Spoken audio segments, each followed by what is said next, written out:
born to be a surfer in the sea. I was born to be simple and free. Good morning, everybody. Thank you for joining Pro Surf Blog today for some epic surf news. And I'm here with legendary surfer and human Michael Willis of the Willis Brothers. And how are you doing today, Michael? First off, I'd like to thank you, Philip, for having me on your program, your podcast. And I'd also like to take a moment out and acknowledge Clyde Aikau's passing, a legendary human in the surfing world and in humanity, a legendary Hawaiian. Yeah, thank you for that mention as well. And I'm sure you can go out there and find a lot of information, a lot of condolences, and a lot of posts out there celebrating his life online. So yeah, I encourage that. If you don't know, which you probably do, but if you don't know much about the Willis Brothers and Michael Willis is a co-founder of a life-saving type organization that is called ThinkWaves. And I'm going to go ahead and show you the shirt there. ThinkWaves. And this group is an awesome group. You're also a big wave champion as well. So maybe you could tell us a little bit, just because this is so intriguing, and so before we get into more questions, tell us about ThinkWaves. I want to know more. I read a little bit about it. I visited the website. Tell us a little bit about that. ThinkWaves life-saving organization was something that my twin brother Milton had conceived approximately 20 some odd years ago when, well, actually we'll take it right back to the very beginning. Okay. As a young 17-year-old, Milton was surfing in Hawaii without a leash. Eddie Aikau, Clyde Aikau's brother, was the only lifeguard on the North Shore, and their leashes weren't around at the time. And Milton was preparing to go surfing out at Sunset Beach on a substantial day. Okay.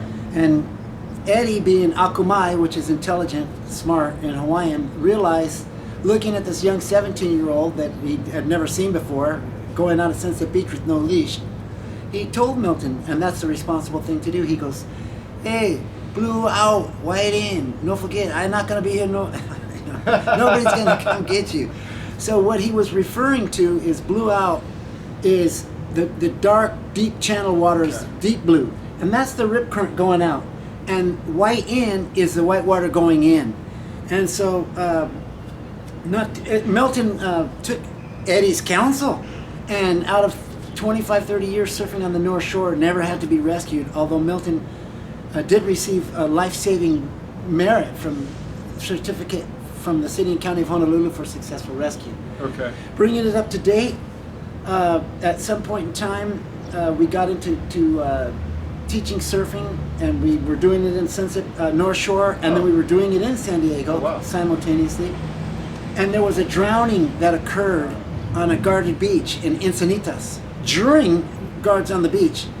And it was then Milton realized, he goes, "Michael, we've got to do something. We can help educate the community," because even at the time the had antiquated information. Okay. And since then, thanks to ThinkWaves life-saving organization, Yeah. NOAA and USLA have updated their policies, and they include the surfer's way to escape and survive rip currents. And the surfer's way is essentially use wave energy to get back to the shore, use rip current energy to get out and catch waves. And ThinkWaves life-saving organization works tirelessly to update international water safety policy and make the water safer for everyone worldwide, especially for non-surfers or inexperienced surfers also. Did Bruce Lee get that from you guys or something? Be like water. Yeah. I think we got it from Bruce Lee. Okay, all right, well, fair enough. Eddie Aikau got it from Bruce Lee. Oh, okay, that's it. That's even better. And so when you say no leash, were leashes not available at that time, or was it just an option? Leashes weren't available, and it was Jack O'Neill. Wow, Jack O'Neill, who was really instrumental in he was the first one that I knew that employed a leash. And at that time, no one even, I think leashes were just coming out, but no one had the possibility that you could use a leash and waves over 5 feet. Okay. And this day was maybe, 12 to 18 feet. And really there were no leashes that you could even purchase. Uh-huh. So I think it was, Milton and I started on a balsa wood surfboard in 1966, circa 1966. Mm-hmm. So we were, it was swim for your board. If you lose it, you hold on at all costs, and that's what Milton was doing. Thank God for Eddie Aikau, who came in and gave Milton a lesson right off the bat. Mm-hmm. Stay with the whitewater, and you'll never get in a rip current. And what Eddie said came true. And there was no surf line back then, so it wasn't like you could get a bunch of readings on the ocean the day before or the week before. It was just you had to come and analyze and Philip, you are so spot on. You had to come and analyze. You could get a reading.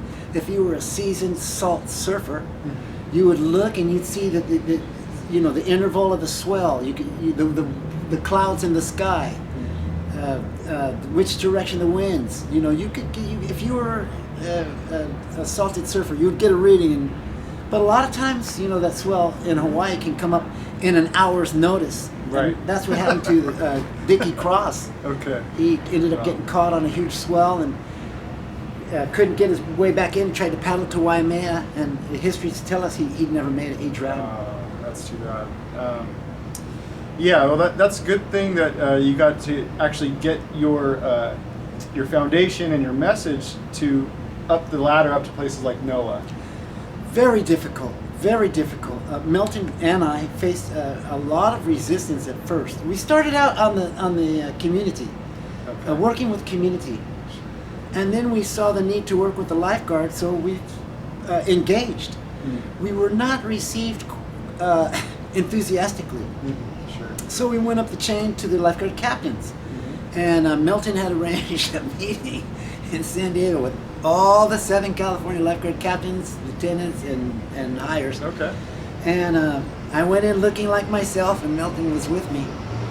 And we were not received enthusiastically. Okay. And this is recently. And NOAA has a new poster out, and you can clearly see a person standing in front of the waves, and that indicates where you want to be if you don't want to get in a rip current. Okay. And you can clearly see swimmers swimming, and that's because of Milton's lobbying for 20 years. But so I walk into the meeting, and there was no, not even a good morning. And so I go, "Good morning, everybody." I'm trying to lighten it up. And A lot of stone faces, maybe. it was a very who died? No, but it was, so anyhow, I asked, I go, now everybody in the room, you guys are all erudite pundits, awarded captains, etc., high-ranking life officials. Can anyone, and I rolled out the poster, the NOAA official poster, and I pointed to the guy standing there, a white guy, haole guy, standing right there in the whitewater, and I go, why is this guy here in the picture? Is it haphazard, or is there a reason for this guy being here? My hope was that they would go, he's there because that's where you want to be to prevent being caught in a rip current. To my astonishment, not one captain volunteered an answer. And about that time, I knew things weren't going to go well, so I explained it and so forth. Told them it was a NOAA's official policy, and I explained the surfer's way. Okay. And they thanked me for coming as rapidly as possible. Right. And I left. At that time, a few more letters, and finally, after more years went by, I'm conflating the timeline here. Yeah. But at one point, right before this had happened, Milton had gotten a letter going, "We want to thank you guys for the Willis Brothers for your input. We've incorporated it into our new life-saving policy, and it's fantastic." Wow, that's cool. However, they didn't educate the lifeguard, their lieutenants, their captains, their hierarchy Sure, as training. to the surfer's way employed in the lifeguard field. Okay. And do you still have that letter? Yes, absolutely. Okay. 100%. Yeah, it's exactly. It's like a gold record on the wall, that's really awesome. Well, that was really, really interesting. I am happy that you shared that story. It's something that I want to look more into as well and learn more about. you know, beyond ThinkWaves, beyond the big wave riding experiences and championships, I guess. So you were involved in some competitions early on. I mean, you're talking late '90s, or what? Or My '80s, career '70s. goes- I mean, like for the big wave part, Oh, for competing, I guess. well, my big wave surfing career is still going on. So it's and every time you paddle out, whether it's small waves or big waves, and I want to make one real thing clear too, Philip. My motto in life is even the smallest wave has the power of the entire ocean behind it. So, you know, everything is reverence, reverence, reverence. But my highlight of my career came in 1998 on what was called Biggest Wednesday.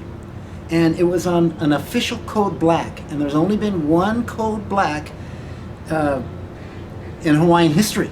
In the whole state of Hawaii, in the whole history. Wow. One code black, which is officially closes the beaches due to swells deemed impossible to surf. The Clyde Aikau contest was canceled. And all the big wave surfers that Wow. were there, Garrett McNamara declined to go out, and who became a legendary, and all kinds of, all the Aikau guys. And Milton told me, he goes, "We can make history, Michael. This is what I've lived for. This is what I was born for. Nobody's going. All right. Let's go." Okay. And that was, it's in the record books. And until this day, Robbie Page, Nathan Fletcher, I never said the waves were a certain height, but everyone else did. And as a matter of fact, Ken Bradshaw, who I gave his historic wave to, personally I gave it to him, he claims that was his biggest wave. He claims it's the biggest day ever ridden, and Google says it was 85 feet.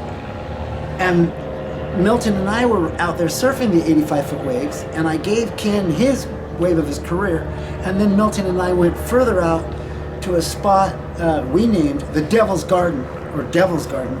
And Devil's Garden, according to Robbie Page, Nathan,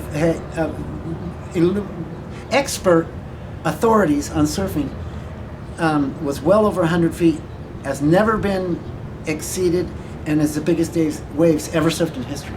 I didn't say it, they did. Mm-hmm. Right. There's seems to have or be a lot of different ideas of what the biggest day was, how it was recorded, who documented. All these things. I've heard a lot of different stories in especially the last 10 or 15 years as big waves have gotten even more popular with the advent of YouTube and things like that going on. So you're not really caught up in who's on the biggest wave per se. You're just kind of saying this is how it was. Well, I think the controversy comes from the WSL and the Guinness records. Mm-hmm. They have no authority. Their scientific data is hyperbole.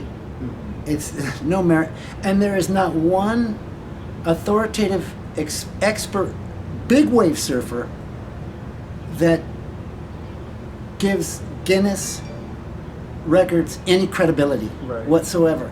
So what they are saying, that this German surfer that nobody's ever heard of in the big wave surfing scene, named Sebastian Stidner, is the current Guinness record holder of the largest waves ever surfed. And I did my research, and I saw pictures. I saw there's photographic evidence. They take this and they do that and everything. And when it finally came down to it, I looked at the buoy reports, and the buoy reports were 16 feet. Okay. And so I think that the enormous clout of Guinness and WSL has thrown a wrench in in the purity of big wave surfing. Otherwise, every big wave surfer on the planet acknowledges January 28th, 1998 as the biggest day ever surfed. There's not one that doesn't. Wow, well that's pretty interesting stuff with the big waves. I agree. Measurements. I've seen some wrangling attempted recently in recent years where people are trying to come up with that sort of measurement or way to decide how big these waves are, right? And there's so much more than just the height of the wave, right? There's power of the wave. There's all these different factors, and like you said, Guinness They're a beer company, right? I mean, that really is the beer Guinness World Records. But isn't it owned by the same people? I thought I read something about, and maybe I'm wrong. Yeah, right? they were drinking. They were drinking the Guinness. But That's how they came up with their. So I know it's Guinness World Records, so you're gonna have to double check myself. But I could have swore recently I learned about Guinness World. It might have been because of this big wave drama, and I think there is a tie-in. But I think there's a tie-in. I think they're drinking Guinness at Guinness Records. right, yeah. Well, it was, yeah, exactly. I think it started off as a book at the Guinness pub, or there's something about it. So we need something better, I guess. Better than Guinness, better than WSL, or somebody to help guide them to decide some of these history-making records that are out there, at least when it comes to surfing. Official. Official. But it is already set in place. Big wave surfers themselves have official records. We know of Greg Noll, his historic ride at Makaha. Mm-hmm. We know of Duke Pahoa Kahanamoku's historic ride off Diamond Head. And we know of the historic Nathan Fletcher, and Robbie Page. Robbie feels they're calling Ken Bradshaw's wave 85 feet officially. Well, the Guinness guys, I'm not sure. They call it, could be, but the big wave surfing crew, which Laird was saying I think it was the same swell. He was riding 100-foot waves. Laird's the only one who said he was riding the 100-foot waves. No one else has said it, but he's credible, so I have to believe him. And then Ken, he claimed his wave was 85 feet, so he didn't quite make it. And apparently the waves Milton and I rode, according to Robbie Page and other big wave surfing experts, were well over 100 feet. So at this time, I would say 3 people on the plane. And Garrett McNamara. This is an interesting story. Guinness Records gave him the record. Mm-hmm. I can't remember what year it was. Mm-hmm. And then Sebastian Stinner broke it. Mm-hmm. But then now, and they said it was, I think, 78 feet. Okay. Approximately 78 feet. Okay. And Garrett said a few years later that he rode an even bigger day. And he swears he was on a 100-foot wave. Okay. Garrett says he was on 100 foot, and it could have been 200 feet, but he swears it was 100 feet. But the part I'm wondering about Garrett, he never goes anywhere without a photographer or a photographic crew or a helicopter, and you're in Nazare, and you're filming the biggest waves, and you already filmed, you're going for the world record, and you didn't film it? Okay. So, but I have to take Garrett's word for it, because he's credible. Even though, I don't know if he was hyping it up for the show, or hyping it up, so I don't know. Laird, certainly. And so I'd say 3 people on the planet Earth have actually, can be quantitatively proven, and without a doubt not disproven, to have ridden 100-foot waves. Yeah, you Plus. You mentioned something that is more common today too, right? Teams. There's teams of people, squads that are actually working together to get these big waves at this point in time. Back in the 90s, I imagine there was no jet ski assist, or what kind of support did you have back then? There's actually been 2 code blacks. One, the official one, is the very well-known January 28, 1998. Okay. The lesser-known code black that was called in the afternoon right before dark was on January 26, 1998, 2 days prior to Sunday, 2 or 3 days. Maybe it was the 25th. Okay. It was the 25th. All right. And that was the first official code black call. Milton and I paddled with Ross Clark Jones and Tony Ray. And Ken Bradshaw was leaving the beach. And he goes, there's a code, he didn't know about the code black yet, but he goes, don't go out there expecting these mammoth 60-foot waves to come in. It's too dangerous. And so Milton goes, Ken's leaving. Let's do this. And then we passed Ross. He was leaving from the Aikau ceremony, and okay. This is early. And Ross goes, "I'll go with you guys." So, anyhow, we were on the beach. Milton and me, and Ross was coming down with Tony, and Dave Yester pulls up on his quad, and he goes, "You guys, I'm not sure what. I think he called it a code black, but I think its official name is condition black." Okay. And he goes, guy, and he was the lifeguard on duty at Waimea at the time. He goes, "There's a code black. I'm not supposed to let you go out. We're supposed to close the beaches." He goes, "But I know you guys, if you want to go get a couple quick waves, the sun was going down." He goes, "Go for it." So that code black, we paddled Waimea Bay at over 50 feet, and Peter Mill at the end came over to Milton and shook his hand and goes, "That's the biggest wave I've ever seen surfed." I don't know if it was at Waimea or in his life. Peter Mill. Yeah. Oh. And he said there was a contest at the time called the K2 $50,000 challenge. Yeah, I remember that. Peter said, "Milton, you won it," and Taylor Knox went on to officially win it. But Surfing Magazine said the Willis Brothers, Milton and Michael, are the unofficial, actual winners of the biggest waves, K2. But you know, being soul surfers, we didn't have 20 photographers lined up like Taylor did, or you know, we didn't have all the photographers. Didn't even call any photographers. We were just out there surfing. Yeah, and your priorities were more in the moment prior to.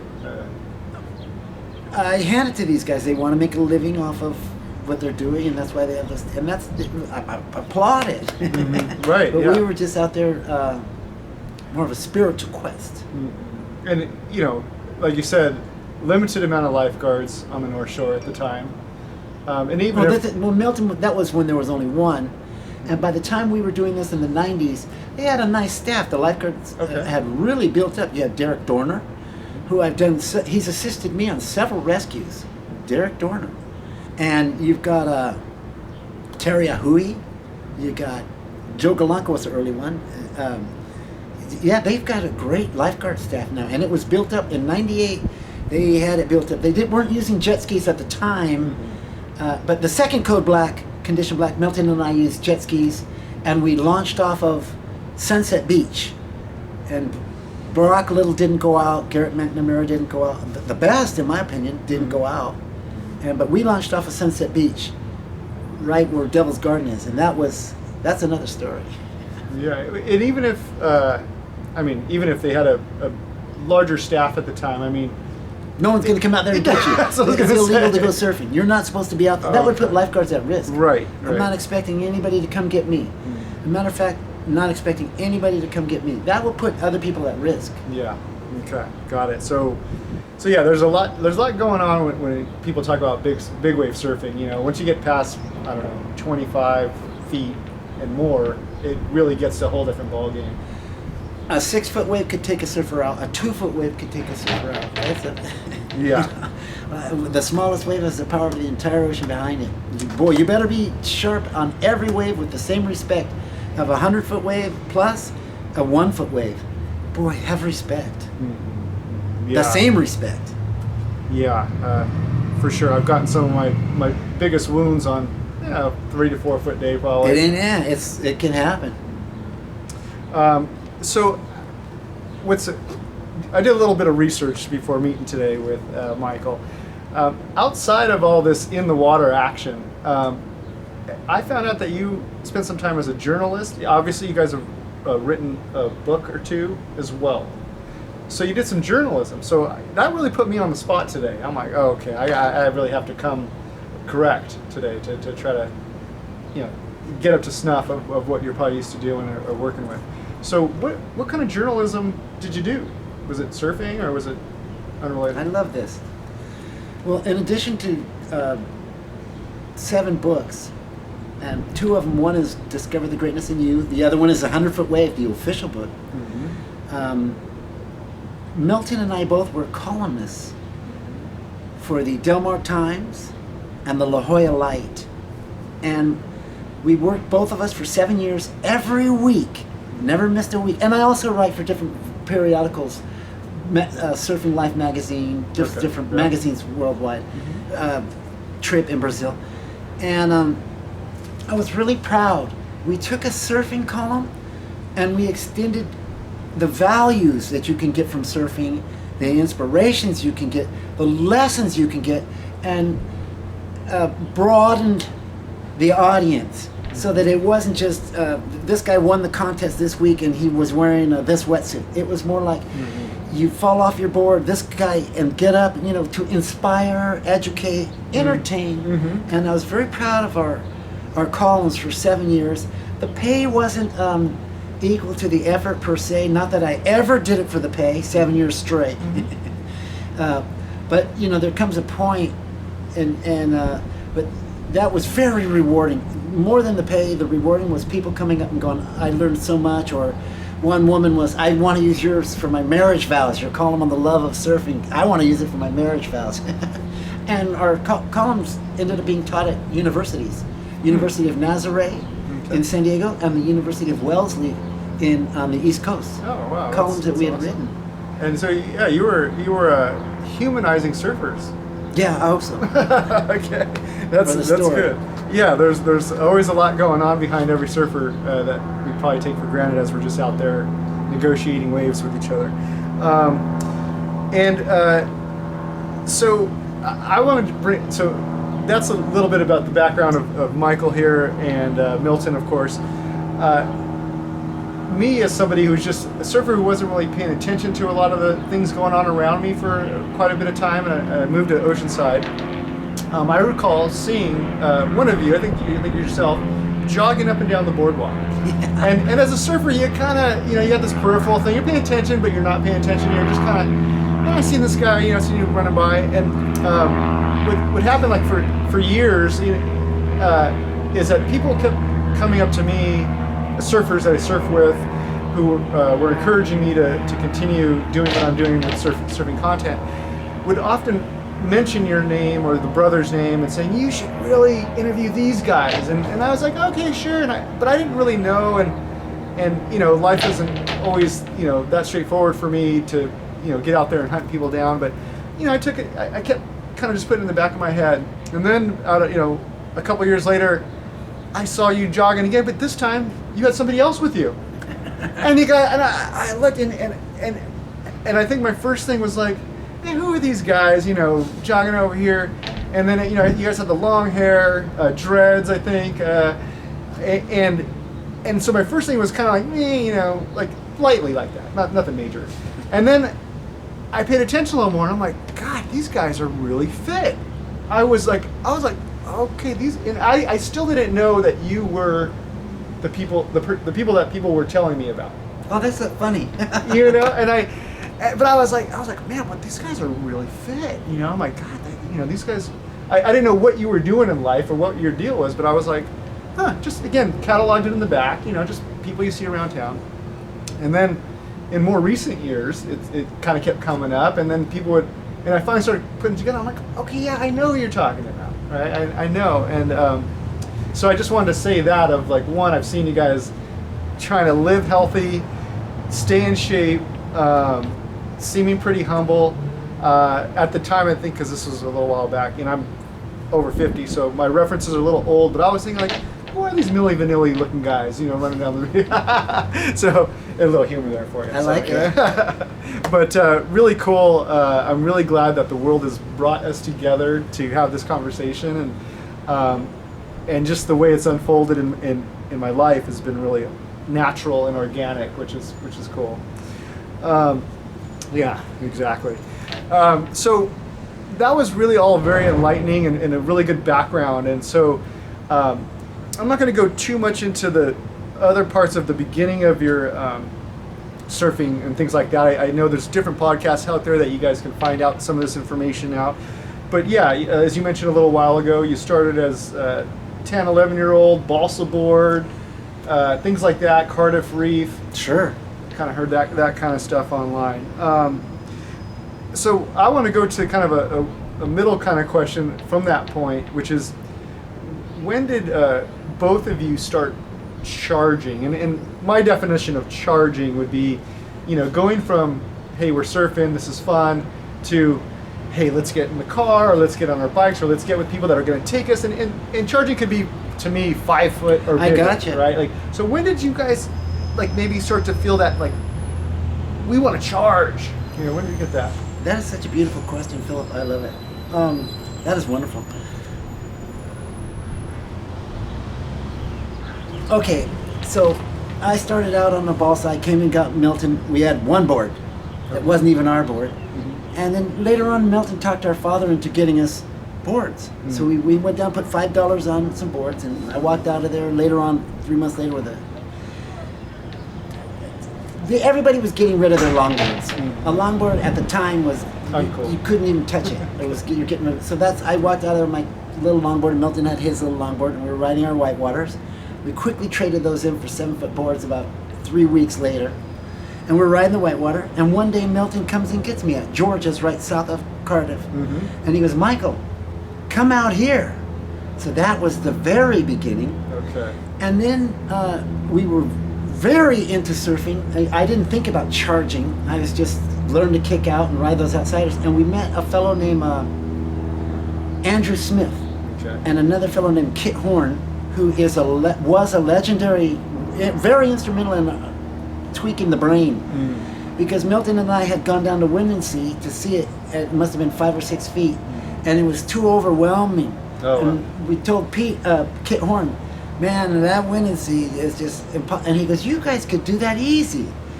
It's no big deal. And he showed us pictures of him surfing San Francisco, and he goes, you guys can do this. And so it was Kit Horn who really was instrumental in lighting a fire. You guys want to go to ride these waves? And then he told us to go to Black's. He goes, if you go to Black's and take off on the biggest, steepest waves, he goes, you'll be ready. Start training. And the group that we were around, Andrew Smith and a few other guys, Milton was kind of the leader. Those guys were old and really kept, for some reason, there was that fire. So Swamis would be, the biggest, and they'd go, we got to go get it. We got to go get it. It was always Swamis as big as it can get, until finally at 17, Milton goes, I've had enough. I'm going to go try Hawaii. And then he had a fellow named Jim Turner, who is a very revered shaper at the time. Very revered, working with this fellow named Dick Brewer, and built Milton in 8.6. And could you imagine a 17-year-old guy in Solana Beach, latitude 33, California, getting an 8.6? Small pots with the gear of the mind, I'm going to go ride these waves. And that's what Milton did. And so we stepped up. Nobody nowadays, you've got guys like Sebastian Stettner, or you can train your 7-year-old kid to toe in. You can, but back then you had to go up in increments. And so we were surfing Sunset Beach, and a few years later, my next door neighbor, I wasn't going to go to Waimea Bay. It was just, that's where Greg Knoll and Peter Cole and James Jones and those guys. And my neighbor in Hawaii, which I had Barry Kanapuni's old house, was where I was living on the point. And he was a really amazing. He goes, Waimea, you can do this. It's Team Stoke, let's go. And he was just so positive on it, and there was none of that, you're going to die or your eyes are going to be as big as quarters, like those guys ahead of me, Fred Van Dyke and those guys. And so I tried my first Waimea wave with my friend, who encouraged me. And it wasn't like you're going to die. It was like, let's do this. And he made it sound so fun. And I had fun. And I went and got Milton. Nice. And Milton's all, Michael, I want to go eat breakfast with my wife. And I'm going, you know what? We're going surfing. And we never looked back. Okay. Nice. And then we met friends with Mark Fu, Alec Cook, James, all the best big wave surfers. And boy, was that a competitive arena. I went from, you'd paddle out and you didn't want to catch, you just tried to you didn't want the best wave. It would come through and you didn't want it. To the end, you see that there's actually people competing for that best wave. Mark Fu, Ken Bradshaw. These guys are competing. Most guys don't want that wave. They're paddling away from that wave, and these guys. They're hunting it down. So I kind of got sucked into that group, Shane Herman, Roddy Page, but nobody was more of a than Milton. He got it in his mind he wanted to start waking up at dark.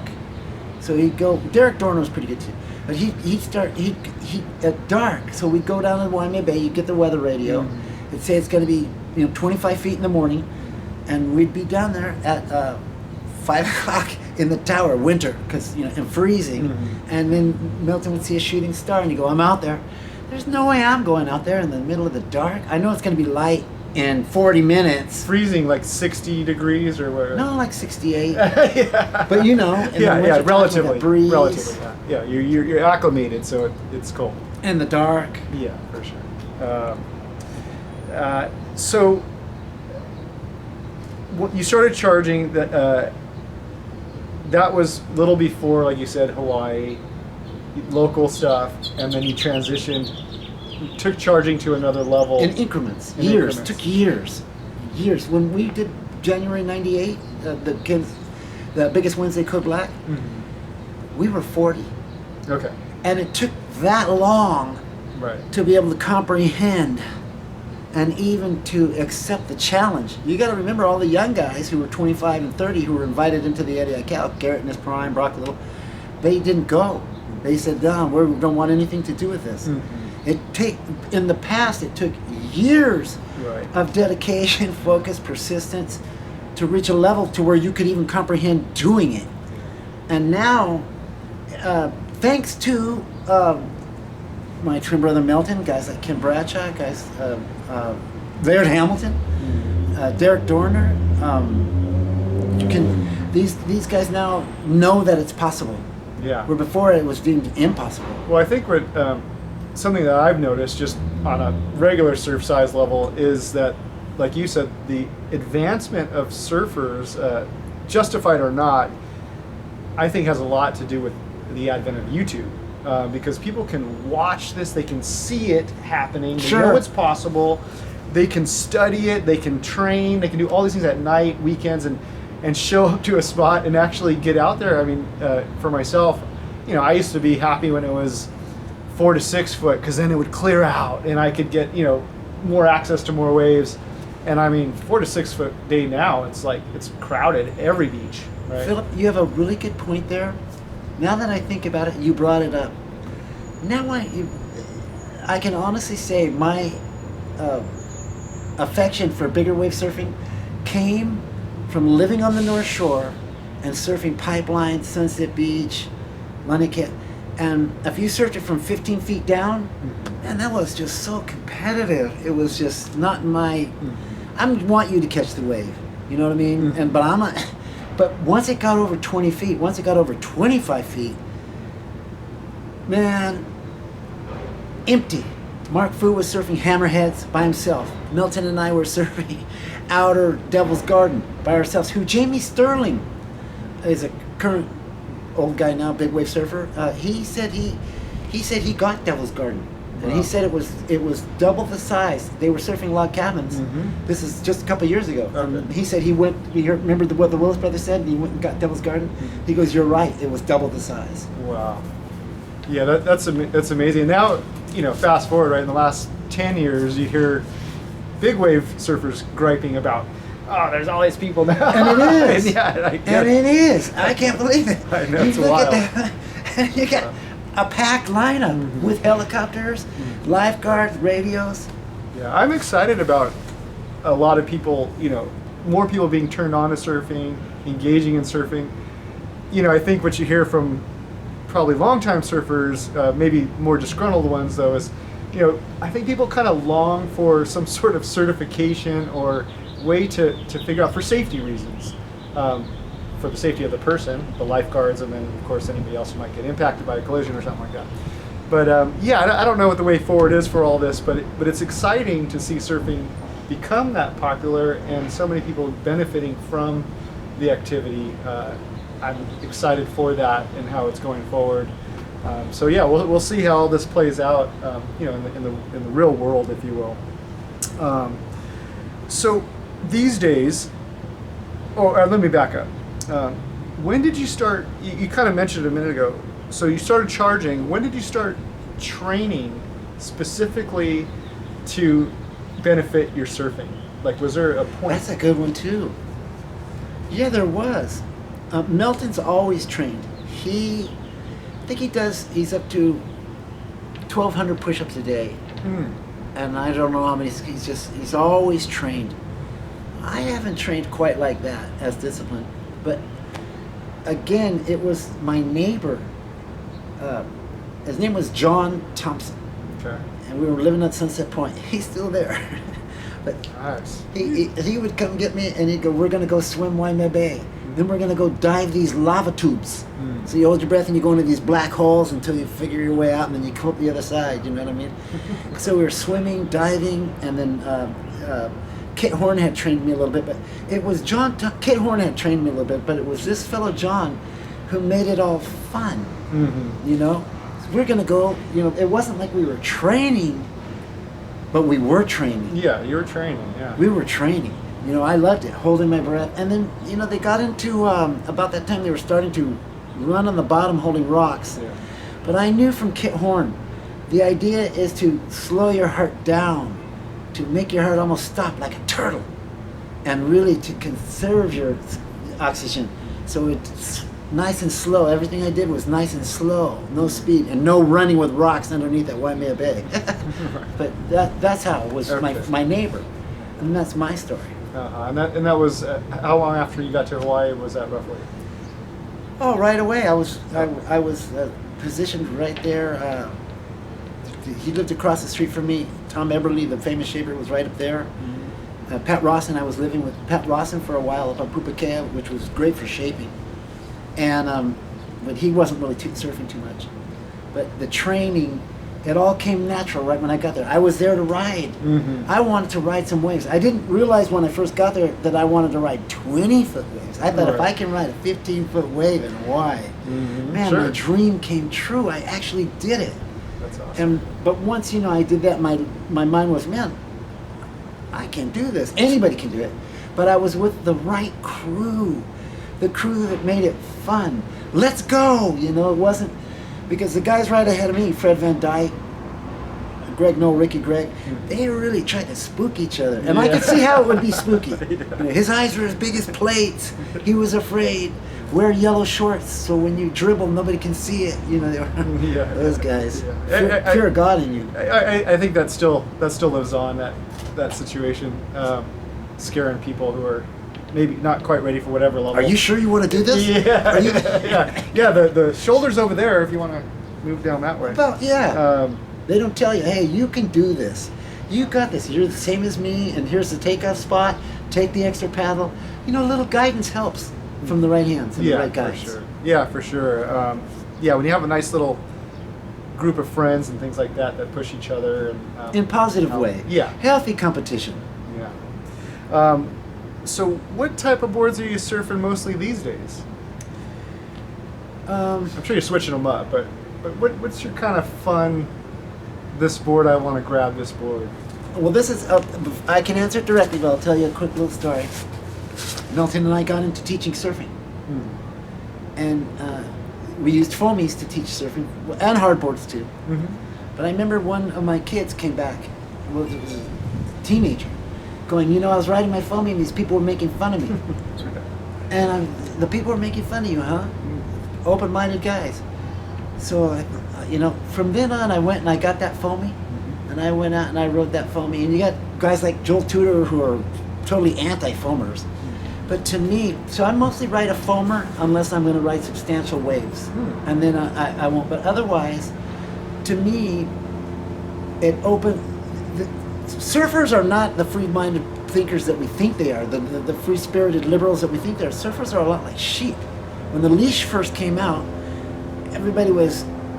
there was a lot of disgruntlement because you were going to wear a leash. Right. So you're messing, you know, and the same with the foam board, you know, you got all that negativity towards it.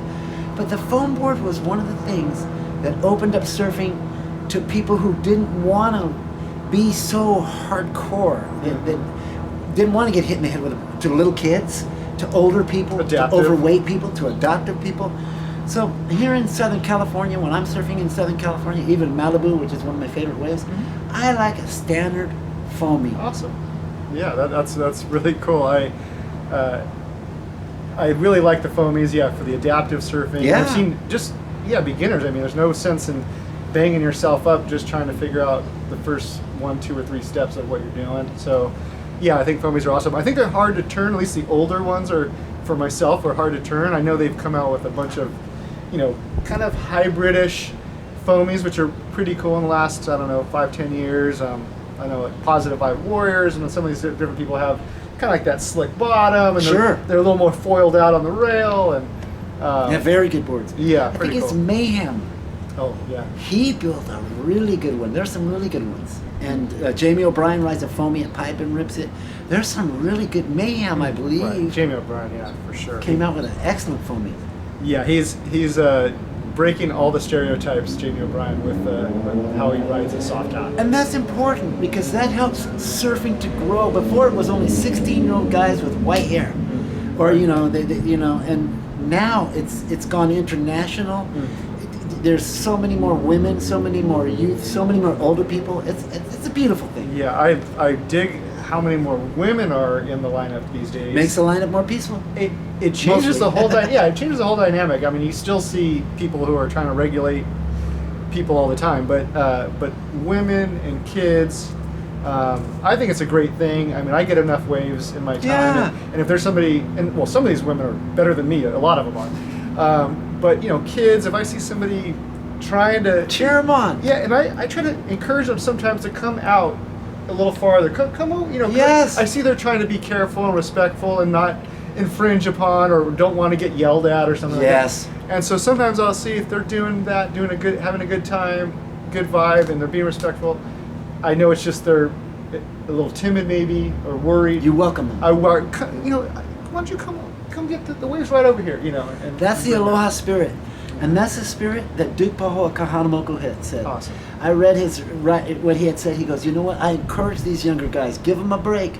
They're humble. Give them a break and help them. Show them. And that's what you do. Awesome. You have the spirit of aloha. Oh, that's amazing. Yeah, see, I'm learning something every day. You're teaching it. Yeah, thanks. Yeah, so pretty cool. Something was on this part of my questions, but it probably could have been at the beginning of our interview, is you started competing well before there was a WSL, well before there was maybe even ASP? Sure, absolutely. Okay, so you were doing And something. IPS. And IPS, that's right. And so you were doing a lot of stuff local because the competitions were probably more localized at that level at that time in history.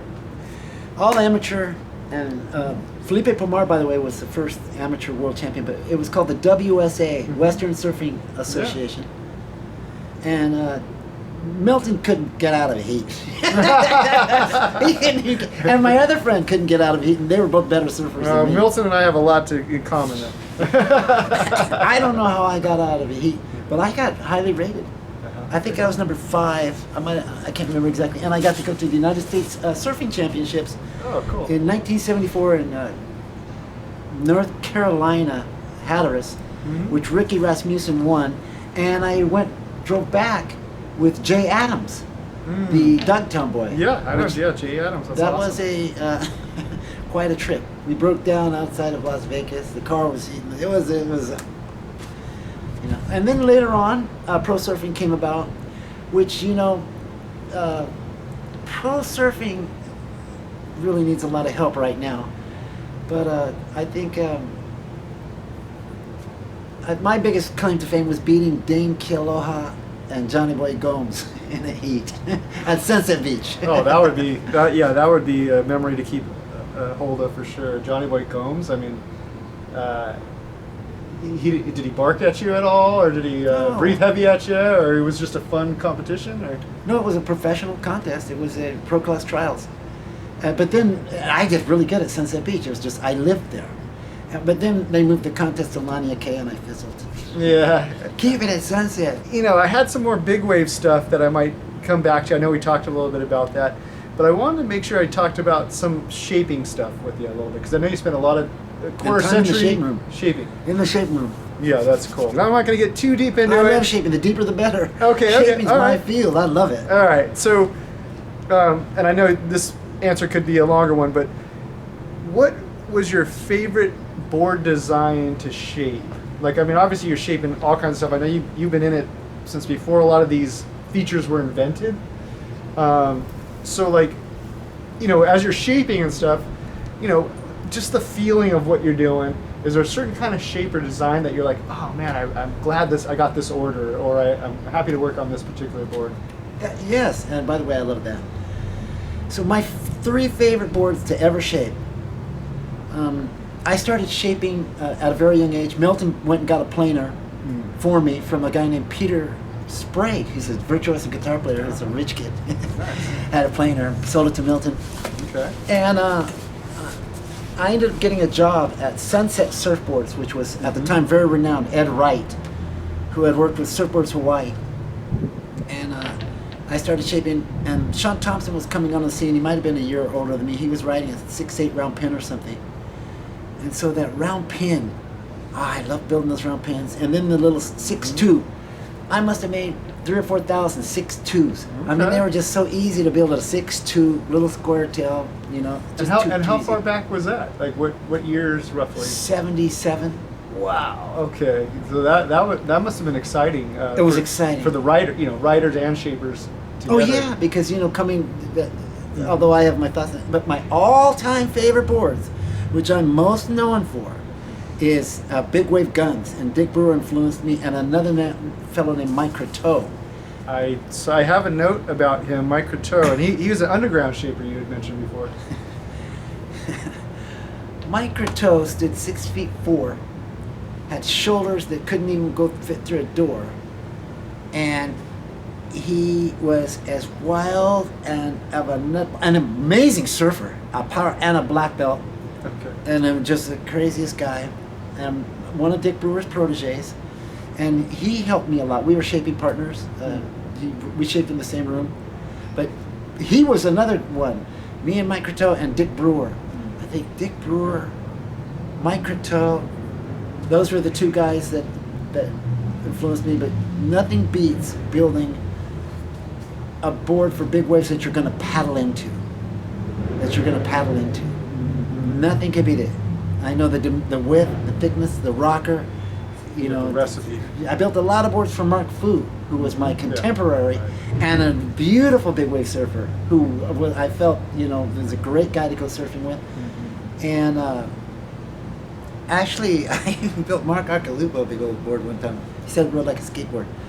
So, yeah, big wave guns would be my all-time favorite.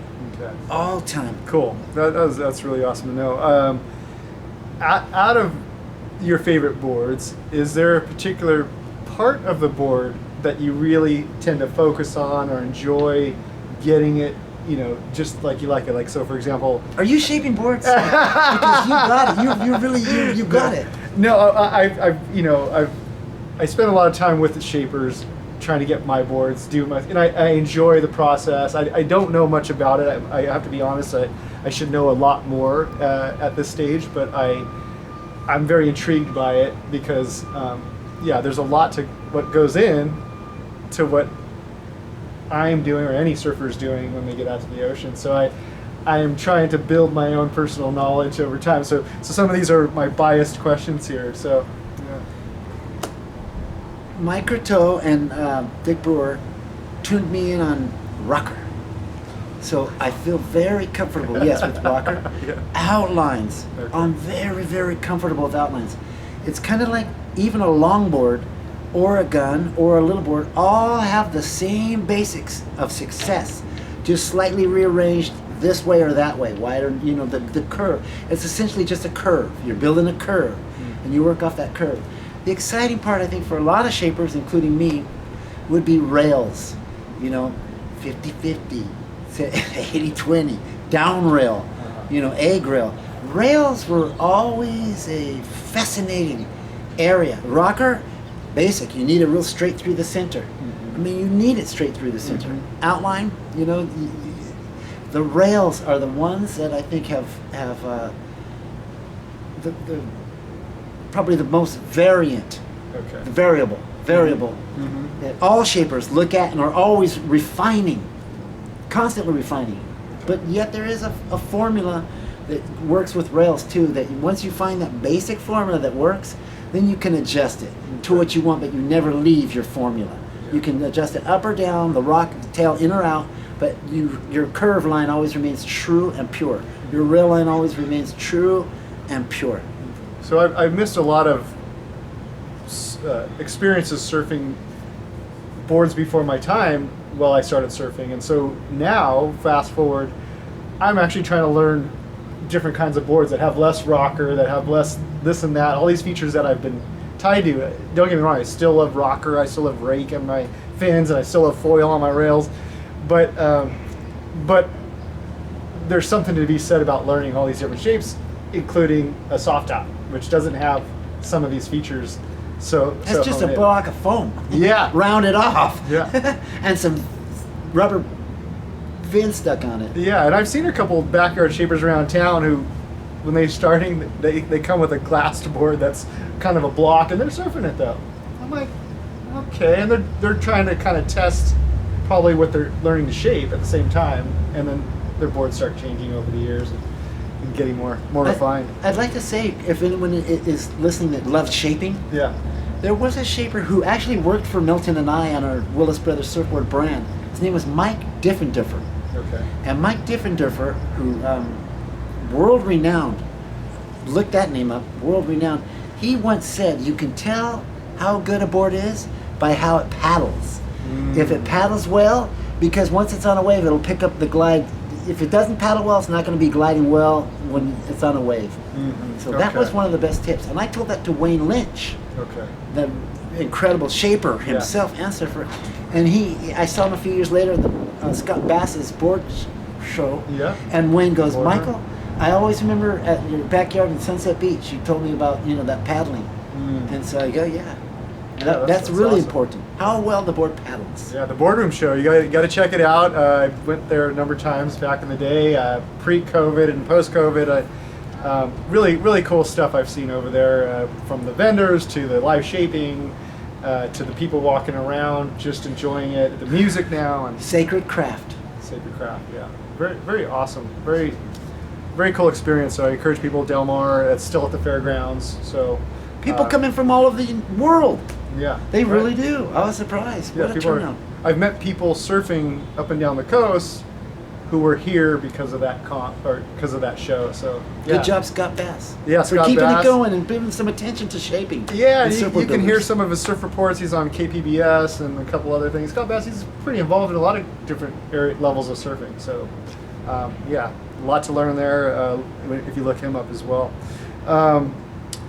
So you already touched on Mike Croteau. So, again, this one could probably go on forever, but shapers that were kind of inspiring you early on. My influences early on at Sunset Surfboard was terrible. There was a guy named Sid Madden who, phenomenal surfer and a great guy, but and Rusty Preisendorfer came through there. A bunch of people came through there. Yeah. They were always very competitive, and it'll never work. And it was more of a stressful thing a lot of times. But my influences, Ed Wright was always very encouraging. Milton was just a natural at building boards. Mark Fu, one of his boards sold through Scott Bass for I think $10,000. Oh wow! And Jamie O'Brien has a Milton Willis shape that he had picked up in Bali. He told me when we were surfing Malibu. But Mike Croteau was really a big influence, and Dick Bull was influence. But Dick was a rough. He would finish his boards rough. Donald Takayama was another. So Milton and I were just getting into shaping, and Donald Takayama was the best. He could find everything was just that Donald Takayama. And Milton goes, "We need good templates." And so he says, "We're going to go over to the shop and ask." In Solana Beach, Takayama was shaping, Jerry Lopez. They were all shaping where we were growing up, right up the street in Cedros. And Milton goes, "We're going to go to the shop and ask the guy behind the counter, can we take a template off of one of these boards?" Right. And he said yes. Oh, so wow. We rolled Cool. out our piece of paper and we got the pencil and tape. And look who walks in, Donald Takayama. Busted. It busted is right. And I knew it was a little bit kapu, like uh-oh. Yeah. And he goes, "You guys are smart, that's the way to learn. You're gonna learn from the best." And later on we became friends. And he was a great inspiration too. So Donald Takayama for his quality craftsmanship, and especially his designs on the older boards, the longer boards, the what do they call it, mid-length boards. Mid-legs, And I was happy though to see, I was at a t-shirt shop here nearby, and the fellow had a Takayama board, a real little 6'2". Well, I told you my favorite's to shape those 6'2s. And I felt those rails, they were so down and sharp. I go, whoa, even my masters had to figure it out. I go, Donald? And it was. So, And I've heard that Donald enjoyed sharing and teaching others about shaping. At least from Michael has mentioned that you Yeah. spent a lot of time and there, and kind of it was up to you to put the time in if you had the time and the opportunity. When I saw him, he was shaping with no mask on, planing with a cigarette. Yeah, well, there's still some old guys out there, I think, rocking like that. So this is kind of a similar question, more on the mentor side maybe of it. And I know, because I did a little bit of background, and you had mentioned 3 people, so I wanted to give you a little opportunity to maybe talk about some of those. Ed Surfos, Country Surfboards, I think. Yeah. Restoring boards these days or something with Randy Rarick or Yeah. something. So you had mentioned before that he really was instrumental. Yes. That's really cool. At Surfers, when I first got to the North Shore, I had been shaping at Sunset Surfboards. I wanted to be a shaper for a living. I wanted to be a shaper. That was before I thought about, I was still surfing was my love, but I'm going to be a shaper. It's better than being a waiter at Turtle Bay or Kahuku, And Ed Surfos gave me a chance. Cool. And later on that year, because I was the only one who would really give me the blanks off, these other guys were Hawaiian style, Right. taking it easy. And I was like, I'll do the work, And I ended up going to Japan. I think the first year I was in Hawaii, I spent winter ended and I went to Japan, Ed Surfos. So I remember back in the 80s or something, that there was a big bunch of hype in surfing, like shapers and the industry side, where, there was this, golden cow of Japanese customers. Yeah. And, by the time I think that became more common knowledge, I think maybe it was tapering off already, but you were part of that, Yes. that group that was able to get that influx of business and kind of network building. Certainly. And I want to say that when we got to Japan, Senzo Tonuma, Yoshi Ueda, they had some great craftsmen, and they still have some great craftsmen. And Milton and I invented a board called the phaser, which had dimples on it, and we had to figure out how to do it. Boy, we took our design to Japan and went into this one engineer. He built us a phaser machine within 2 days, and those Wow. Japanese and their shapes, they take that measure out and designs. They could copy your board and then do it better than you could do it. Yeah. Yeah. And everything. So great. Japan is. We were blessed to be a part of that, and yes, but they have great craftsmen. Yeah. Really attention to detail over there. Taught me a lot. And then you had mentioned, you've already talked about Wayne Lynch, McTavish with the V bottoms, and then yeah. So there's a lot of different things that started to come out shape design wise since you got involved.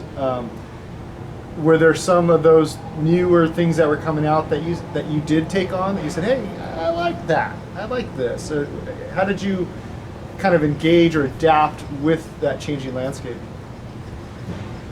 First off, the Australians get a lot of credit for shortboards, for bringing it in. But that McTavish, he came out with this V-bottom. And I heard so much good about that V-bottom. Milton went out and got a V-bottom. And that thing had a V-bottom. Right. And boy, that was one of the worst boards you could ever get. So we quickly got, and then there was this friend Andrew. Because the water was moving the wrong direction under the board, or what was not working about that? We could go into the science of why it wasn't working, but I'll just tell you the feeling. You'd lay it over and it'd stay over, it just slow, boggy, stiff. And now scientific, Yeah.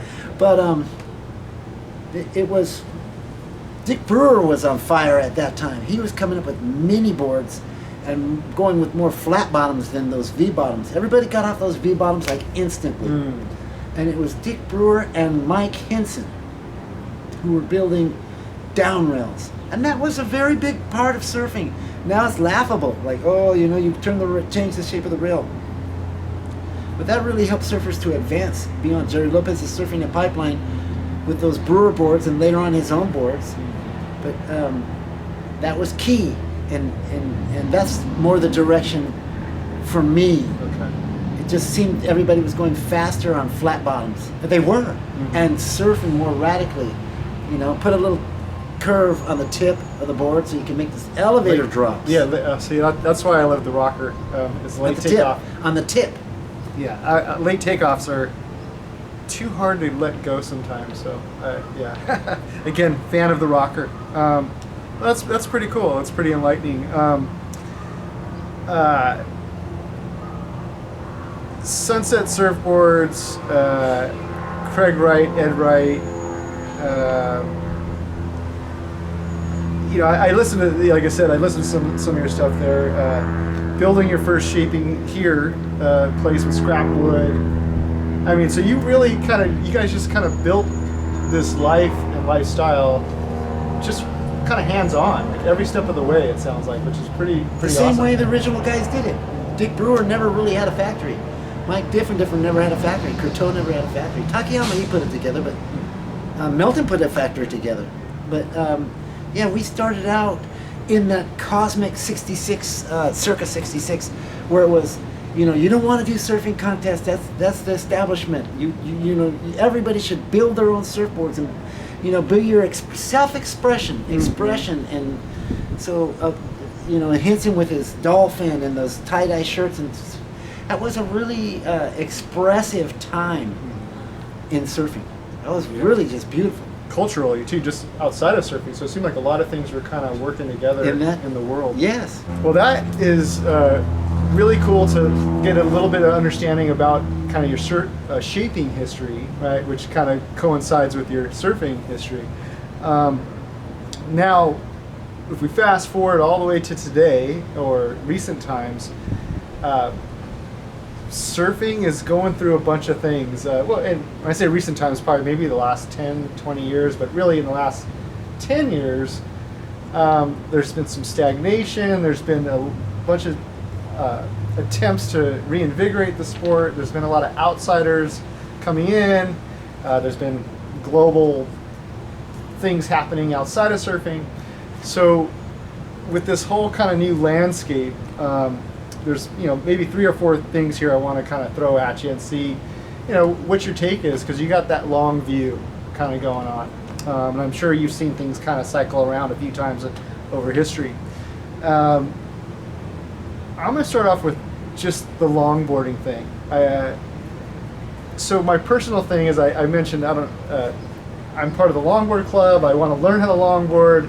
I'm just supporting it. I really like what I see from the longboarding community, how they are out in the lineup, the kind of surfing they're doing today, which is, I think, taking longboarding to a new level, and then kind of the interaction going on with shortboarding and all these other kind of hybrids and things in the middle. You mentioned one time that the last time that you saw kind of the excitement around longboarding as a competitive sport was Dale Dobson's win. Oh yeah, It was quite some time ago. So now that what you've seen in the last 10 years, 5 years, 2 years, what have you, what are you feeling about longboarding these days? There's 2 schools. Okay, you have the Joel Tudor, who I love. Joel Tudor. Yeah, He's an interesting guy. Yeah, he's awesome. He's beautiful.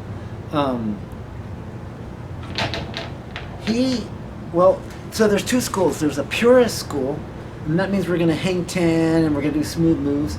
And then you got guys like Lance Okano and Bonga Perkins. Bonga Perkins will go out a backdoor pipeline and do off the tops on his longboard, or he'll take it to Makaha and just, those guys, those guys, I mean, they ride them like shortboards.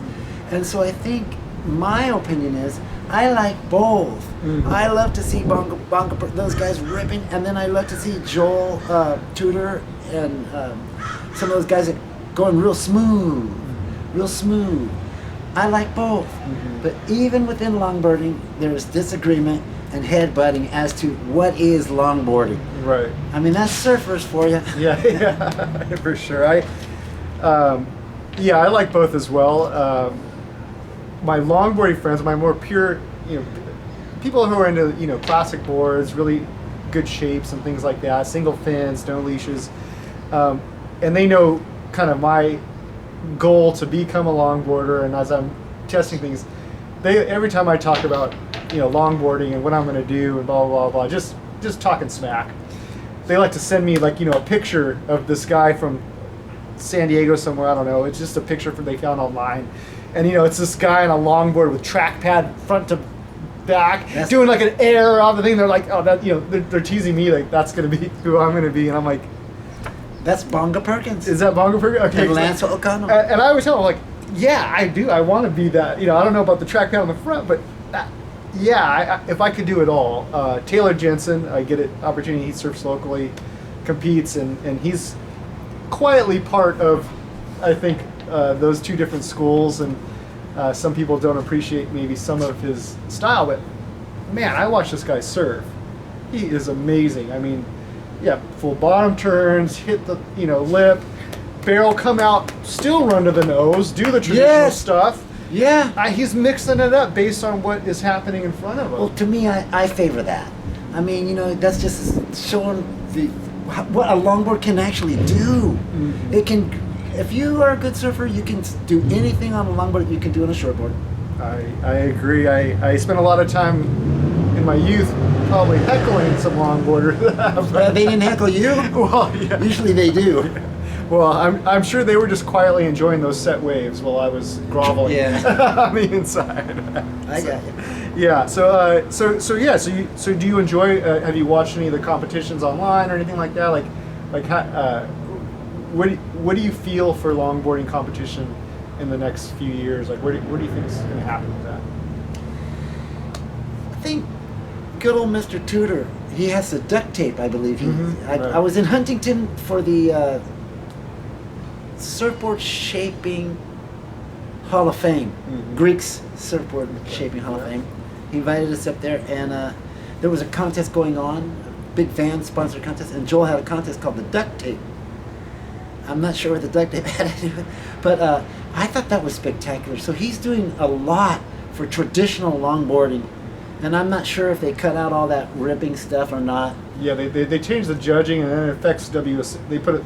Seemed like there was a lot of push to change WSL stuff, which I think they did kind of change their criteria for a while, which I think... To me, that's almost a step backwards, like having, but I understand it, and it's traditional, and it's beautiful, and there's a place for it. Mm-hmm. Oh, yeah. Fantastic. Sure. Yeah, that's pretty awesome. WSL, so I'm going to go to the beast there. They made a bunch of announcements, and some of these things I don't quite know, what they're detailing until we see it play out. But they're putting the finals back to pipe, which to me sounds kind of cool. Doing away with the mid-season cut. I don't know if anybody liked the mid-season cut. The judging, and then the elimination rounds. They're getting rid of those. How do you see some of these changes? Are they going backwards? Are they going forward? What do you think? Same old bread and a different wrapper. Okay. Okay. So say not too much different. Same exact. 1979, I believe it was, circa 19, Randy Rurick and Fred Hemmings, who is a world champion surfer and former senator of Hawaii. Oh. They founded the IPS, Professional Surfing, and I think they ended it at a pipeline. Can't remember. It's been a while, but. Same bread, different wrapper. Mm-hmm. What pro surfing needs a complete renovation to if it's going to be valid. It looks like you saw my ad posted is pro surfing going over the falls, and it certainly is because it isn't keeping up to date. Everything is not up to date. It's frozen in 1979. It's obsolete. Yeah, I love it, but it's obsolete. Something that's not part of the recent announcements at WSL, but has been I feel like I'm a broken record, kind of bringing it up constantly, in terms of the sport and how it works, right? And I think this has been a gripe, from a lot of Hawaiians back in the day, and then certainly, I think I know what you're going to say. And then Indonesia. I think there's some different places now that are kind of feeling these things. Transportation and lodging, and a tour that goes all around the world, or at least even a large region. you know, there's financial limitations, there's time limitations, there's, you know, there's a pro surfer, Caio Abelli right now, who's kind of dropped out, and he's not the first one. This keeps happening, where people kind of go, you know, I need to go make a living, or you know, got it. and they can't afford To be a pro surfer? which doesn't, like, no other sport sounds like that. Basketball, You got football, it. You're on the beam. I mean, they get transportation, they make sure they're fed, they're lodged, and then they make money. It's really not pro surfing. It's called professional surfing, but really what it is the template in 1979 was designed so that surfers could have a way to try to go make some cash, but it's not really professional. It's branded as professional, but when we really look underneath the hood and start really looking at what we're looking at, it's not professional at all. It's just a bunch of guys at a thing and said we're going to exclude those guys from coming out here, and we can say, okay, now we got 20 of my best friends out here, you, and you, and you, and we'll offer this for prize money. But it's not really professional surfing. It's called professional surfing, but it's just regular surfing called professional surfing. Yeah, I think if you have enough resources, it's a lot easier of an experience. You know, if you have For the surfer or for the the league? surfer, I should say. Like, if you already own a house at 3 different surfing locations where the events are at, if you already have a network because you're able to, you know, before you're getting to the events, you're traveling and You're doing all this spot stuff. on. It's easier when you get there. It's not less stress. And if you're somebody who's scraping by at home and stressing out, you know, your whole trip there and back, and Professional surfing is not a career. In fact, it's like the old boys club. We can use Andy Irons as a classic example. Now, do you need a surfing contest? There's a surfing contest every day at Pipeline. Every day on the best swell, there is a surfing contest at Waimea Bay, at Pipeline, at Sunset Beach. But what happens is the corporations go and get a permit. And they go, we're gonna go do this. And then that way we can say who's actually gonna be in this contest that goes on, and they can limit the competition right there. So then once you limit the competition, then you can control the competition. And there's many that say Andy Irons was the rightful, should have been the world champion, but that Kelly Slater, they raised him up so high that he could go and surf 2 heats or whatever it was. I don't know, I lost interest. But a lot of people believe in the hardcore surfing community that, you know, Quicksilver owned the Pro Tour, and they did. Right, and of right. course their guy was going to win, and we're going to build him up and build him up and build him up and build him up and build him up and sell more trunks and sell more trunks. Meanwhile, Andy Irons, maybe he never had a chance to actually, you know, not being sponsored by Quicksilver, you know, I think he, you know, but so I don't really believe that the average surfer looks at pro surfing as truly valid, Right, or viable. as transparent, as trustworthy. yeah, and like, I don't know how much that still goes on today, but you know, like, for example, like you said, if Quicksilver's the major sponsor of a particular event, they used to get like a wild card and put whoever. And way up there, Right. and he's in there, Right. and So- now more points, etc. They controlled it. Who's going to be in the Eddie Aikau? Right. We'll tell you, and now we can tell you who's going to win it ahead of time. Mm-hmm. I mean, professional surfing, it can actually be professionalized. Yeah, it seems totally doable. It just, there's not a lot of motivation at the top. I mean, yeah, because there's money.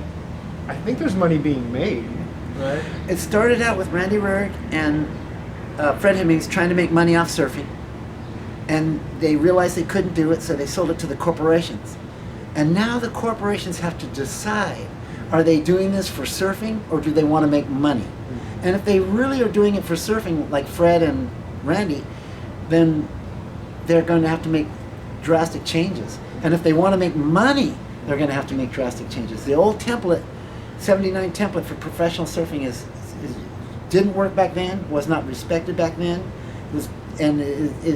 is obsolete and it's not respected now. I mean, from what I see from hardcore surfers. Yeah. Olympics in LA at Trestles, and from what I hear on the rumbling, I haven't even been able to validate this, but the rumbling seems to be growing. A new train stop at Trestles is being built at this time. What do you think is going on? I mean, obviously WSL has their time spent there has influenced some of this, but what do you think is going on with that whole thing?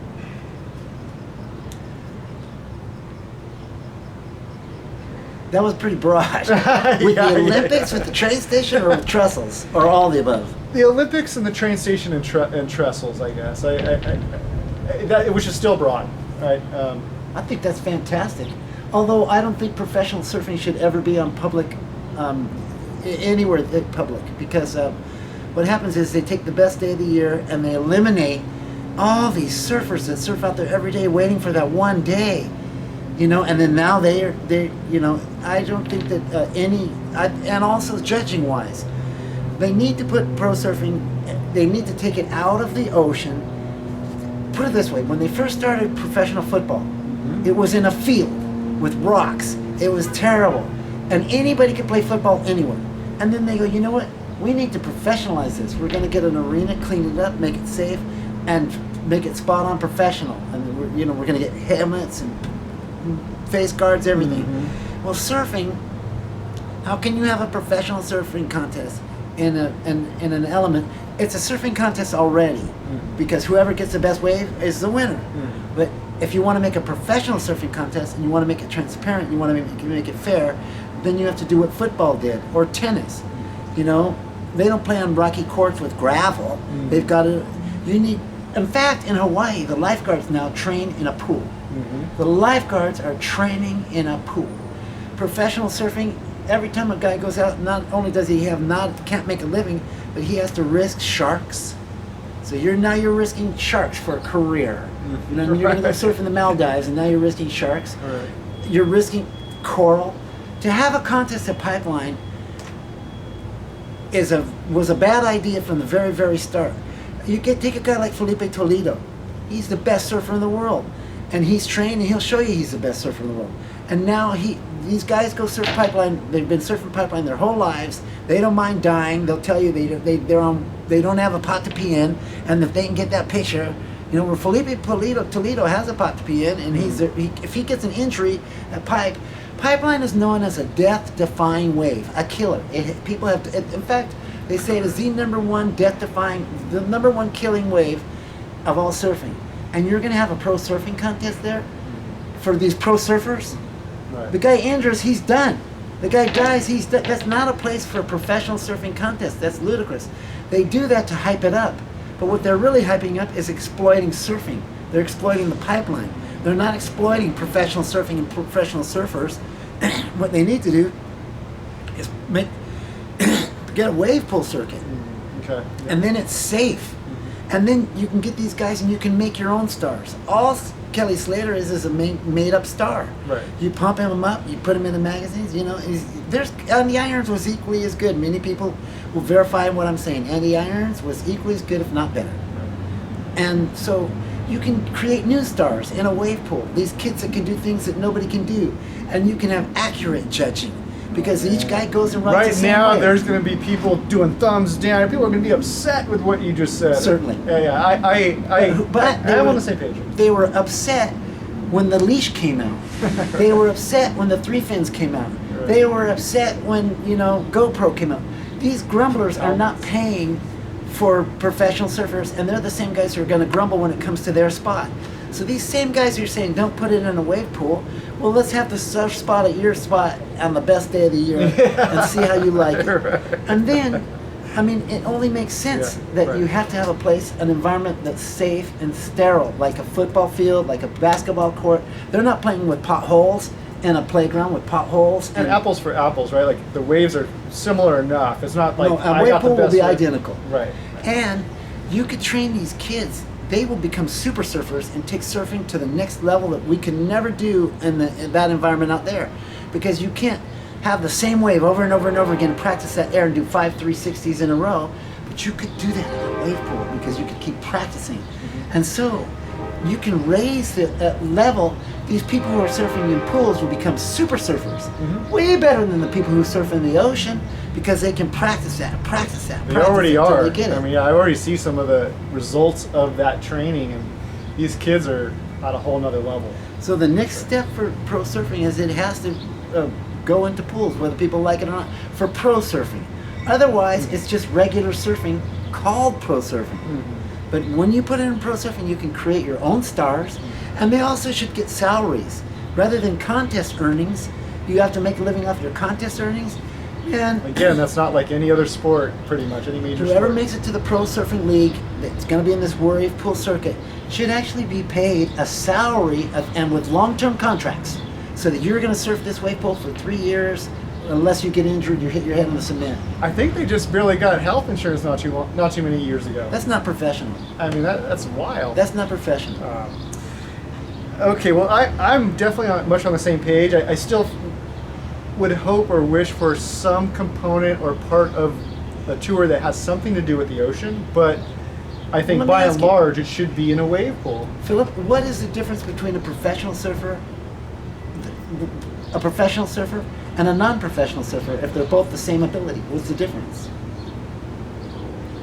Somebody got free wax and somebody didn't, because that's all. I mean, these days That's they about borrow it. wax. You know what I mean? And nobody's getting paid. Right. You have to make a living either off sponsors Right. or off your Right. contest earnings, Right. but nobody It's is really sponsored. a legitimate Yeah. professional surfer earning a living paid just to surf. Your Right. sponsors They're pay you selling publicity. products. They're selling products for a company. Basically, is how they're making most of their money. Tom Brady didn't make his money from Nike.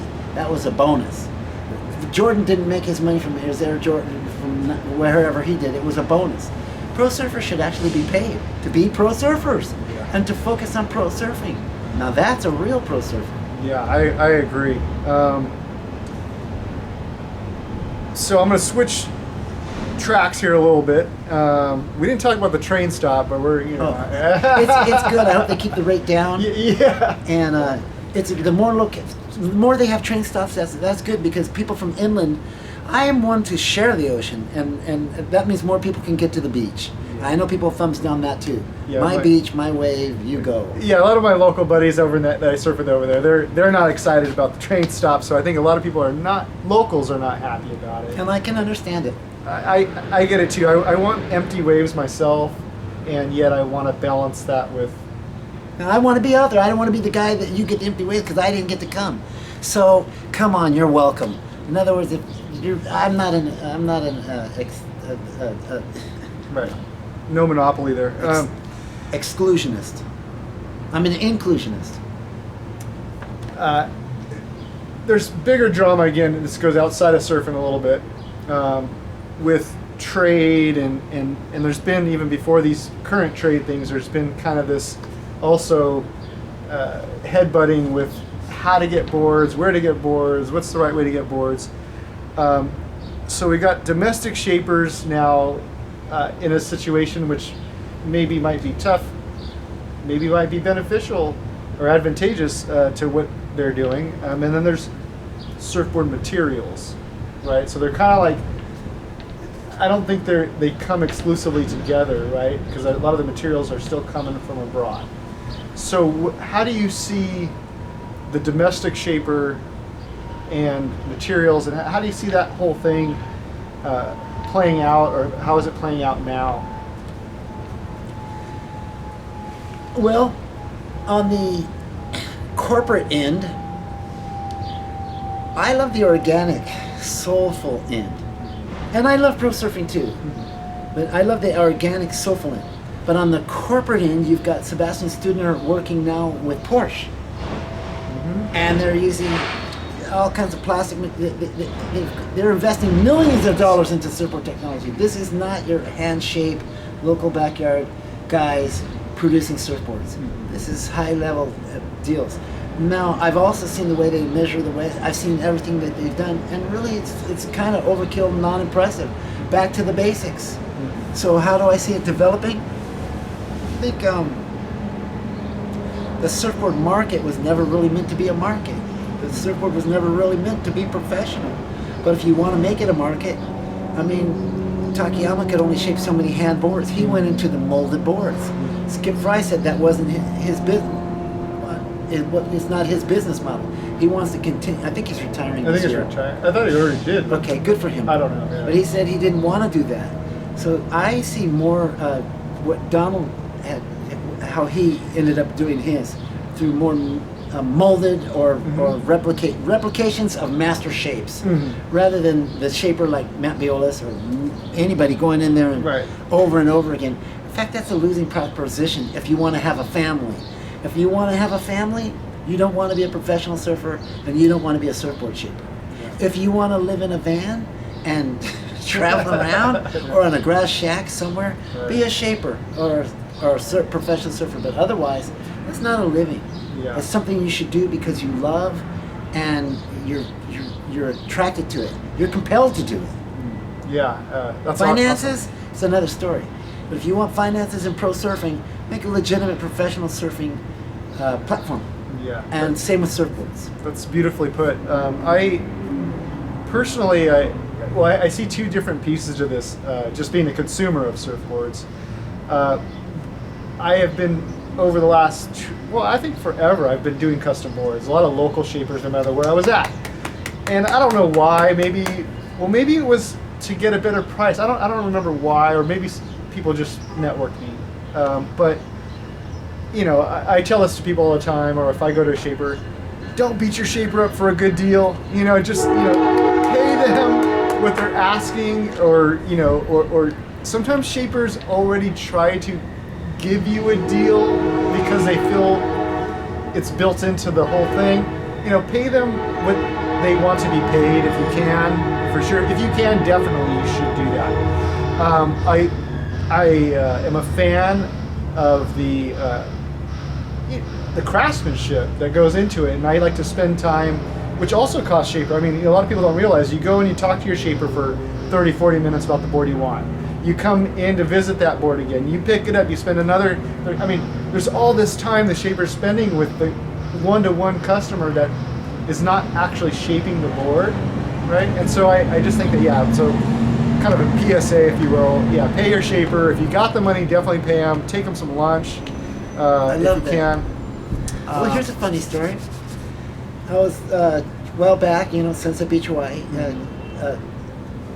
Chris Clough, who's a professional photographer from a long time ago. One day he came over and he goes, Mike. I go, what? He goes, I'm headed over to Dick Brewer. I just saw him. He said he'll shape me a board for a 6-pack. He goes, I all I got to do is get the blank and a 6-pack. So Dick was a guy who just loved shaping. And by the way, I don't think the guy ever got rich. He didn't really, I can't say that he, owned a house. I mean, so I don't know that he did it. So I agree, pay your shaper, but anybody who gets into shaping to make a living or to make, Al Merrick did it. He made a great living. A few guys have done it. But I don't think Al Merrick got into it per se. I think he got into it because he genuinely loved it, and I'm sure everybody that's a hand shaper genuinely loves it. So, yeah. But boy, you got to think about wife and kids and all that, and how much do you love it over your wife and your kids? So Takayama kind of was ahead of the curve. Might just skip fry those hand shapes for $1,000, etc. You can get a Takayama that is perfect, that didn't have to cost $5,000 for the shape, and he's passed away, and you can still, because of the molded boards. Technology. So even though people will grumble about wave pools, about leashes, and about molded boards, there's a lot that, if you have an open mind, that are very beneficial. Yeah. The other side of it that I was kind of, always kind of balancing here is that, I remember when snowboards were hitting the scene back in the day. And a lot of the snowboard manufacturers at the time were kind of almost like surfboard shapers. Sure, I remember that. Small facilities, really crude, kind of trying to make equipment to press and trying new ways to make it happen. And then, when you fast forward to that, then next thing you know, you get a couple big companies that come and buy a couple people out, and then just start using more technology, just pressing boards out. But the boards were better. I mean, they were superior to, because like the Japanese, first they were copying, and by the time they finished copying, whoa, they did better than what you did. Yeah. So I'm like, going back to what you said, it is a tricky business. I don't know where the future of surfboard shaping is going, or there's an art form, craftsman side of it, which might be here forever, right? And then there's this technology part, and like you're saying, there's probably some marriages that could happen within surfing, maybe it's already happening, right, with some of these types of technologies with wave pools and competition, and then there's kind of this, artistic side of things and expression side of things, expression session. Well, the breakthrough in shaping is going to be in materials. It always has been in materials, from wood to foam, into Carbon. yeah. So now you got Porsche and Mercedes and these guys getting into the board. It'll always be in materials. The shape's pretty much figured out. It's dialed in. Everybody knows if you want a longboard, we know. You know, it's all dialed in. Yeah. How you want to surf, you can have Dial it options. Yeah, you have options at every style. Yeah, that's amazing input there. I think that was kind of it. So about to wrap this up. This has been a really awesome interview. Again, I want to thank yourself, Michael, and Milton, and you guys reaching out, and you guys being willing to Reach out together. Yeah, spending time with me here to share more surfing with the world. Live shaping comps like the boardroom has. Love it. Gosh, right? Like, That's fantastic. And you get the master Wayne Lynch to come in there and go, that one, it's the closest to mine.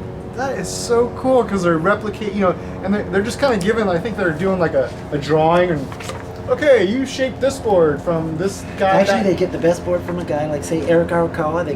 Eric chooses a board that Michael Ho or somebody rode. He brings it in there, and they get to look at it, and then they duplicate it.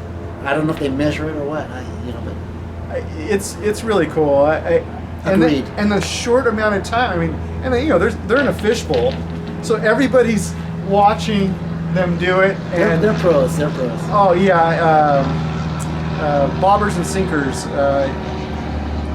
His name's slipping from my head. Great shaper. He was over there. I saw him bang out an amazing surfboard in whatever short period of time. I was really impressed. There's another contest going on, which is a little different but similar, which I thought was pretty exciting as well. Chemistry surfboards right now, they're choosing, like in this case, like a 90s, some kind of 90s era type board. They're shaping them and then they're giving them to a couple. They did a drawing for local surfers, Mason O'Toole and Uriah and a couple other kids around town. Kids, they're almost young men, some of them, and so they're shaping these boards. These kids are probably surfing not shapes like that exactly today. So they're going to take this board, go out, make video content, and make a cool edit, put some artistic flavor to it, and that's how they're going to decide. And I forget what the prize is, like $1,000 or Nice. surfboard. But it was just really cool to kind of introduce something from the past to new surfers. Yes. And then not just saying, hey, here's this board, go surf it because you're a good surfer, but it's like, you know, put your skills, get your buddies out there, make a little video, make an edit, put some creativity. That's great for chemistry. Positive. Right, that is so cool. It really is. I like that. I'm really excited. So if you get a chance, go over to Chemistry. They got some posts on Instagram. Mason O'Toole and Uriah, two Groms, always doing stuff around town. So I'm looking forward to see the results of that and what they create out of that experience. And good on Chemistry. Hopefully this is something that they kind of continue on, and they've been shaping a long time, so you can kind of do those things, right? It takes kind of a knowledge over decades to be able to And come up the with that. passion that want to draw people together, put some energy into surfing. Yeah. And that's what brings us all together is putting energy, positive energy into surfing. Good for those guys. Yeah, that surfing network is an amazing bond, and yeah, it's really cool to see the good things that come out of it. So, Michael, before we wrap this up, I always like to give everybody an opportunity to give any shout outs, whether it's somebody you enjoys, you know, the good vibes within the lineup, or somebody who's mentored, or somebody who's unsung. Any names come out, give it to us. Well, I'd like to say thank you again for having me here. And I'd like to say to anybody watching, if I see you surfing, I'm going to cheer you on, and I hope you catch the wave of the day. I hope you catch the wave of the day. Awesome. Thank you, everybody. Thanks for tuning in. If you get a chance, check out some of my recent videos. We've got a trash truck driving by right here. Perfect time. But I got a NOAA Hogle interview I just did last week. That's online on Epic Surf News, of course. And I've got some local footage of surfing from San Clemente to San Diego. Just everybody involved in my clips always. I get everybody, whoever's in front of my camera. A lot of times I go chronological, so you get to see people surfing at every level, every kind of board. And I'm always stoked to let somebody know who's a new surfer, I got your wave, and to see the smiles on their face. And surfing, sometimes you don't see somebody for a long time, and then you run into them a year later, and to see the stoke on those people's faces, and for them to come give testimony of, hey, my relative in Minnesota saw that video of me surfing. It's really cool. It's really cool. So thank you everybody for all the support with these interviews and with the live footage out there. And we are at, I didn't mention, we are at the California Museum of Surfing in Oceanside. Come check it out, come donate. They got great exhibits all the time. We're in the little secret spot they got here out back, and that's where you got the trash truck going. But everybody, thank you so much. Keep up the good vibes. I was born to be a surfer in the sea. I was born to be simple and free. I was born to be a surfer in the sea. I was born